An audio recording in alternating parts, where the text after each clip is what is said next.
Good evening. Tonight, for the first time ever, on the telly, we have representatives of the two major parties in America. Each will explain to the British public, how shall we call it? A debate. Yes, that's what you good chaps call this, a debate.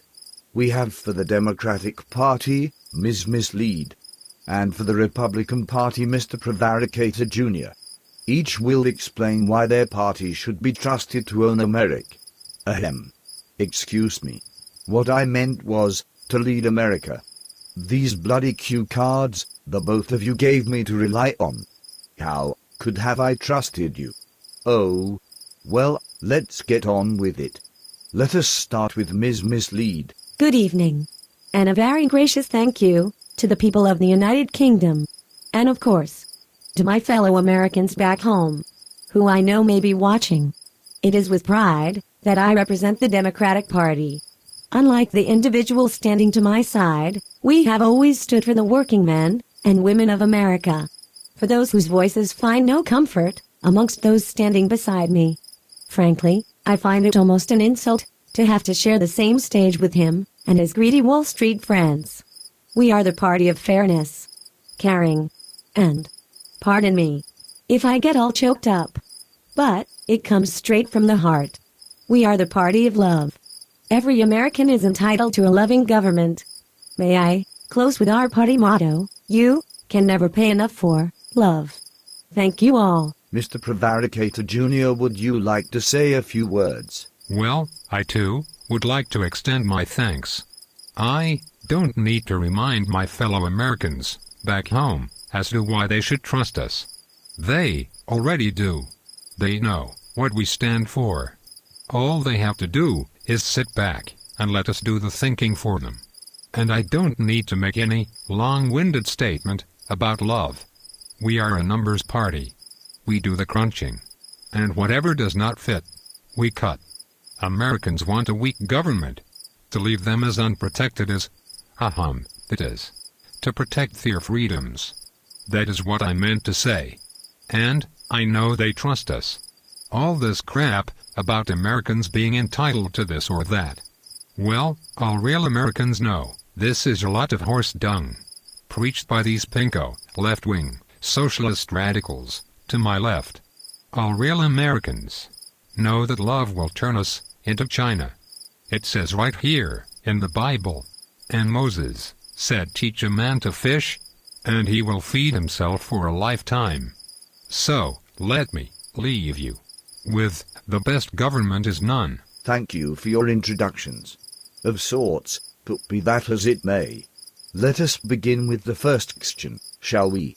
Mr. Prevaricator, many Americans are mystified at how the Congress continues to make cuts that constituents feel important, yet, while at the same time has managed to increase their own salaries. How do you explain this, in light of your statement? That was not one of the questions we gave you.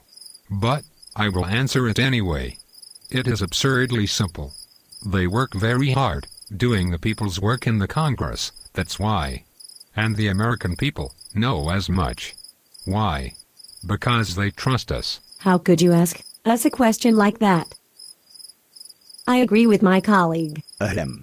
I see. Well then, Ms. Mislead, how are you colleagues? To use your own words. We are both Americans, are we not? I agree. It says so in the Bible. Well, I see we are progressing. Mr. Prevaricator, in your statement you talked about real Americans. What did you mean by that? Well, I thought I was clear. Any real Americans, born in America, like myself, says so right here in the Bible. I agree. Ms. Mislead, who are your usual contributors? I'm glad you asked that. We get money from many different sources. Even the cheapest amounts. From individuals. I hate that. Sometimes, it costs more to send the thank you card. I agree. Bible says so. Well then, who does the Congress represent? Now, you have to understand. In the book of Revelation it says, give to Caesar what is Caesar's. So we represent whoever gives us money.